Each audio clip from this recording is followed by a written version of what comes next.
Hey, what's up, everyone? This video we're looking at the Wednesday slate. We have 11 games tonight, so definitely a lot to talk about. Let's get right into it. Drop a like and subscribe down below before we get started. Starting off here at point guard, Harden is 12-9 in Cleveland. Definitely don't think I'll be paying this price tag for him. Good chance that they blow out Cleveland. Cleveland's just looked awful as of late and basically the whole year. And Harden's at his most expensive price tag on the year. I mean, I prefer Giannis at 11,000 much more than Harden. Trae Young, just kind of like he's priced where he should be. At this price tag, you need 60 to make value. He can get you 60, but like how many times is it going to get you 70? I don't think I'll have Trae Young either. And then scrolling down in this range, I'm looking at Devonta Graham, Spencer Dinwiddie, Donovan Mitchell, 74, like Ja Morant, 60 or 73, Kyle Lowry, 71, Drew Holiday. Those are in that 7 to 8K range I liking at point guard, and then cheaper than that, just running through some names that stick out to me. Bledsoe's really cheap, but he just doesn't have to do a lot with Giannis and Middleton there. Maybe you could take a chance on, like, not a lot here that looks super appealing. If Alonzo's back in the starting lineup, he could be interesting at 51. There's not really, right now, there's not a lot of value at this position. So, be paying up here. Paying up for, I think it's a spot to pay up at point guard at least, or pay up for the guard spots. But I like Ja Morant, 7,300. The Suns have been giving up a ton of points as of late. Just overall, it's in Phoenix. Morant doesn't play a lot of minutes, but he will play 29 to 30, like 32 to 33. They don't want to push him to like 37, 38 minutes, and it makes sense. But his first game back from missing a couple games with a back injury, he looked great. 42 fantasy points. Just took over in the fourth quarter. Put up 13 of his 26 scored in that fourth quarter. Just a really good player, good at getting steals, good at just shooting the ball in general. Really good matchup. Think he's a nice play at 7,300. Over at shooting guard, Devin Booker's price tag is up there now at 8,800. Like Dinwiddie, 81. Buddy Hield, 71. Nice play there. If Van Fleet's out, I think he will probably be out, but Lowry looks appealing, 7,100. Think Joe Harris is probably going to get overlooked here, 5,600. He plays like 31 to 33 minutes. Really good shooter, just one of the best three-point shooters in the game. 45.5% or 45.5% from three this year. Basically 46% from deep. That's where he gets most of his scoring. And on Draftkings, where you get an extra point, half a point for every made three. In a spot against Charlotte, she'll be high scoring. I think Harris is a nice option at a mid-range price. Jingling Joe Ingles, 5,300. Just always, he seems like he has a high floor now just because he's been starting for Conley. He's out again. High floor because he has been their leading assist man. He doesn't take a ton of shots, but just has a really high assist rate and can get you a double-double just because he is going to, will flirt to like 8 to 10 assists per game. Doesn't shoot a lot, but he will take his open shots and stuff, and if he gets 10 points, chance he can get you 10 assists and get a double-double. So at 5,300 against Minnesota, another bad defensive team. The Jazz have struggled as of late, but I still like Ingles at 5,300. And then Powell at 52. If he starts in place of Van Fleet again, if he's out, then he would be in consideration. Bogdanovich played 32 minutes in regulation. He ended up closing the game, but had another disappointing stat line, 13 points, 3 rebounds, only 1 assist. But at least he shot the ball well, 3 of 6 from 3. Just a spot where I'll probably go back to him. I didn't have him last time out, had him in the video, but we got more value and stuff throughout the day. So ended up getting off of him, but it's a spot right now where I think I'll be interested in him again just because in this range, Tyus Jones, Redick, Glenn Robinson, Brooks, nobody has the upside that Bogdanovich has. So I like Ingles here at shooting guard and then small forward. Giannis, 11,000, really cheap. Yeah, really good matchup, fast-paced. Not really defense here. The only concern he can have is if this game turns into a blowout and Giannis sees his 22 to 26 minutes instead of his 35 to 36 minutes. So that could be the difference between like 55 fantasy points and like 80. It's a big difference, but the price tag is nice on him where he's probably going to be getting a lot of ownership. Cheaper here, I definitely prefer Giannis over LeBron, but I think Kawhi and Paul George are both in play at cheaper price points. Kawhi going back to Toronto, only 8,700. He seems like a nice option there.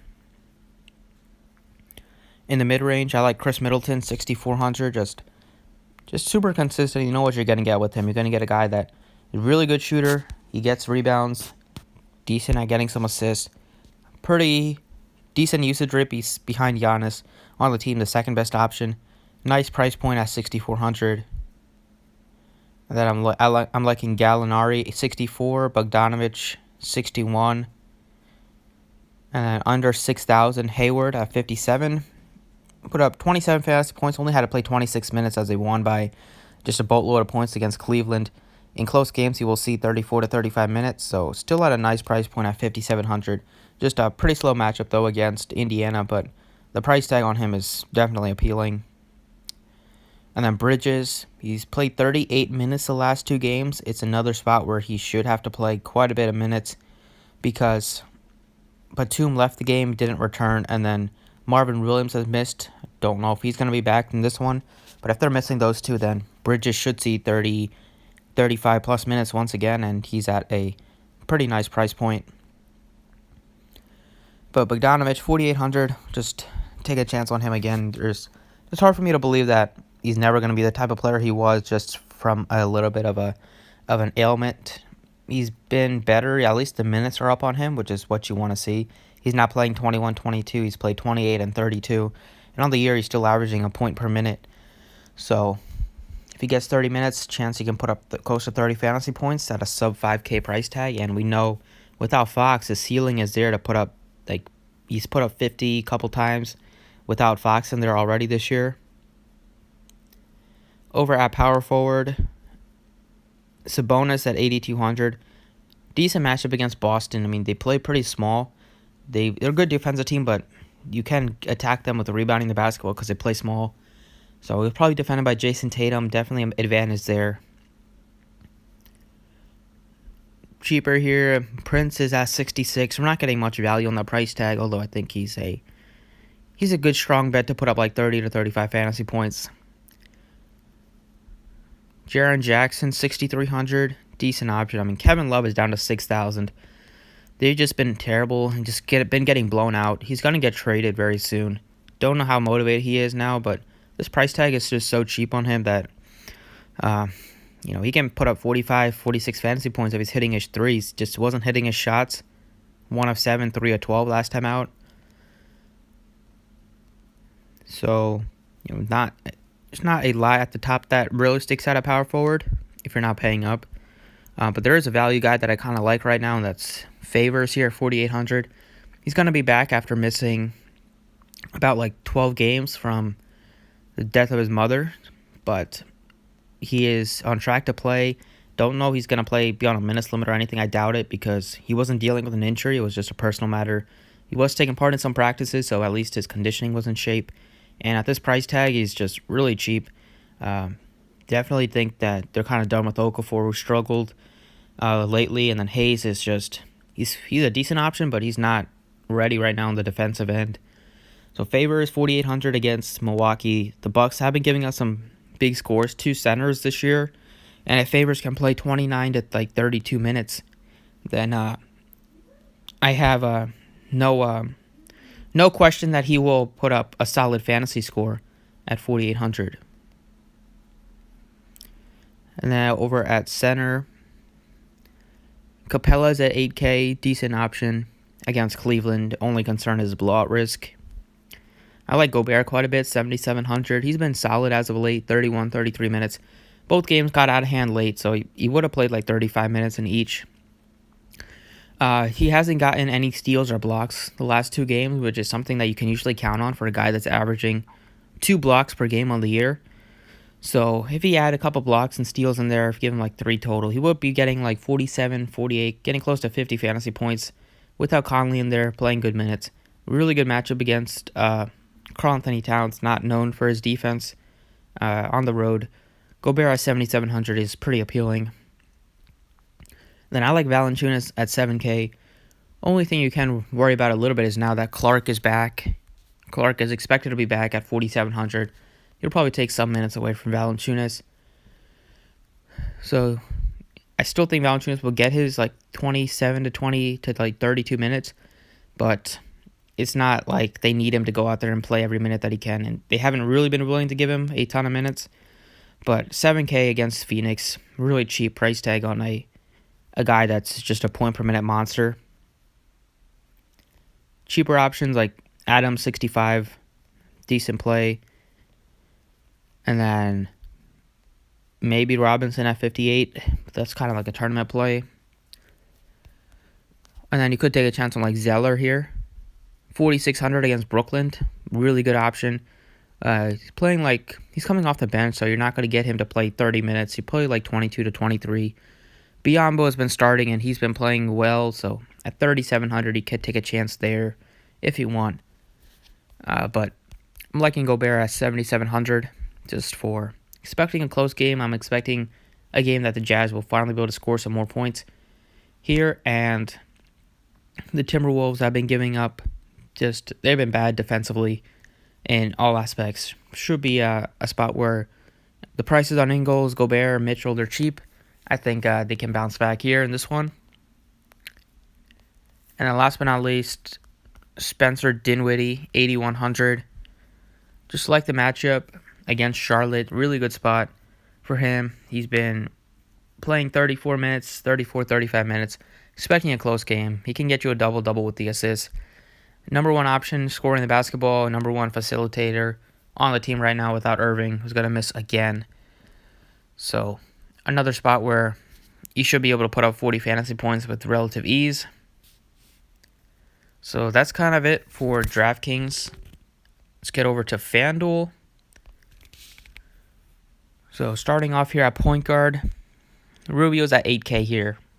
Like him more on Draftkings. Dinwiddie's appealing on Fanduel at 8,000. Ja Morant, 7,900. Been great as of late. I think Dinwiddie's probably going to get more ownership. But I think I like Ja Morant as well. But both guys are in play if you can pay out for both. Morant's going to play about 30 to 32 minutes.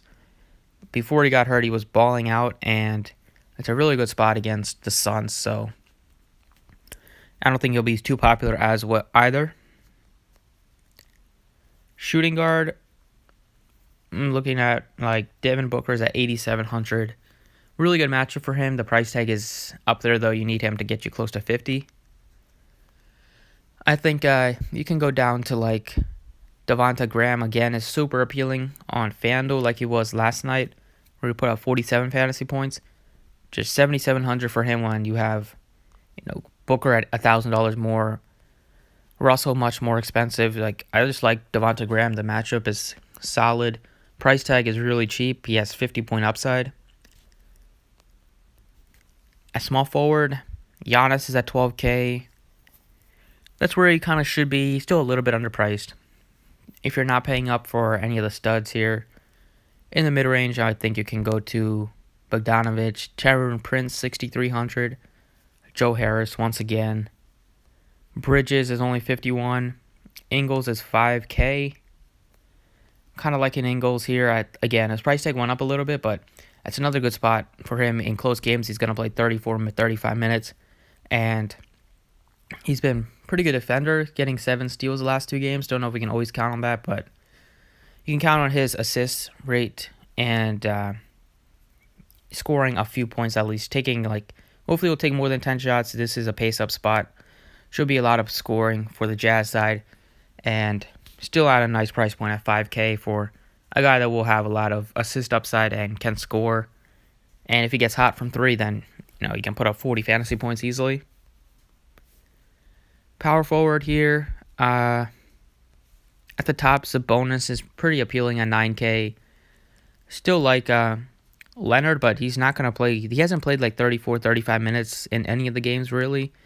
Once against Boston and then sometimes against Houston. But if they're not super competitive games, then he's not going to have to play a lot. But in Toronto, if this game is close, then he can get up there. But with him and George sharing, I would like to prefer one of them to be out. On DraftKings, it's a different story with them being so much cheaper.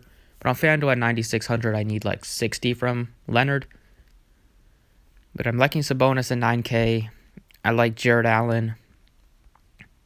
Bagley's going to be back, so that will make BJ a little less appealing at 6,800. Favors is priced where it kind of should be on FanDuel. I think the biggest discount is on DraftKings at 4,800. And then for value, Kem Birch, Daniel Tice, 4,300 without Robert Williams again. Will probably play like 26 minutes around. He only played 21 in a blowout. Probably lost like 5-6 minutes at the end of the game. So I think him and Cantor should split most of the center duties. So he's pretty appealing at a $4,300 salary.